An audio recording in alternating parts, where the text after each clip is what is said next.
HMDA అంటూ నిర్లక్ష్యంగా వ్యవహరించే నిర్మాణ సంస్థలు హైడ్రా దెబ్బకు నేలకు దిగి వచ్చాయి. ఇప్పటికే హైడ్రా ఒక్కో అడుగు ముందుకేస్తుండగా ఇదే సమయంలో బిల్డర్లకు ఆర్థిక కష్టాలు మొదలయ్యాయి. బఫర్ జోన్ ఎఫ్టీఎల్ పరిధిలో ఉందనే ప్రచారం జరిగినా చాలు, ఇప్పటిదాకా ఫ్లాట్లకు అడ్వాన్సులు చెల్లించిన వారంతా బిల్డర్ల ఆఫీసుల్లో మకాం వేస్తున్నారు.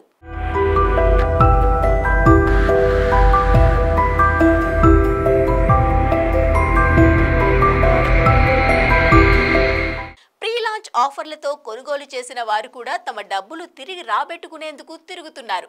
రాష్ట్రంలో హైడ్రా మరింత దూకుడు పెంచింది.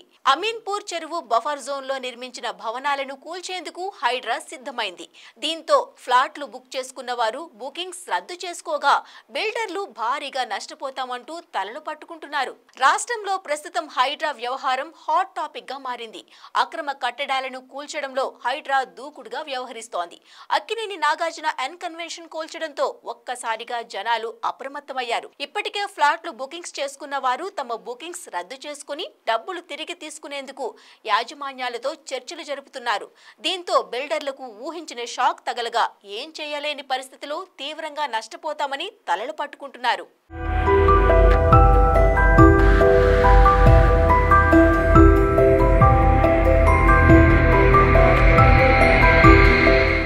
అమీన్పూర్ చెరువు బఫర్ జోన్ లో నిర్మించిన భవనాలను హైడ్రా కూల్చేందుకు సిద్ధమైంది. అయితే ఇక్కడ ఫ్లాట్లు బుకింగ్స్ చేసుకున్న కస్టమర్స్ తమ ఇండ్లు బఫర్ జోన్ లో ఉన్నాయో లేదో తెలుసుకునే ప్రయత్నం చేస్తున్నారు.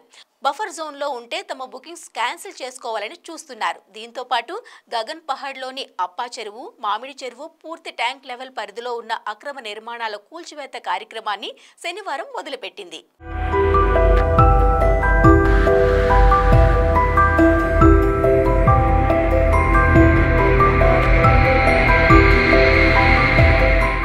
నీటి వనరుల్లో ఎఫ్టీఎల్ పరిధిలోకి వచ్చే భూముల్లో పారిశ్రామిక షెడ్లు ఆక్రమణలపై హైడ్రా దృష్టి పెడుతోంది. 34 ఎకరాలున్న గగన్ పహాడ్ సరస్సు ప్రస్తుతం 10 నుంచి 12 ఎకరాలే ఉన్నట్టు హైడ్రా కమిషనర్ ఏవి రంగనాథ్ గుర్తించారు. 2020-2024లోనూ వరదల వల్ల ఈ ప్రాంతంలో ప్రాణ ఆస్తి నష్టం జరిగింది. ఇక హైడ్రా కమిషనర్ ఏవి రంగనాథ్ హైదరాబాద్లో 72 కొత్త బృందాలను ఏర్పాటు చేశారు.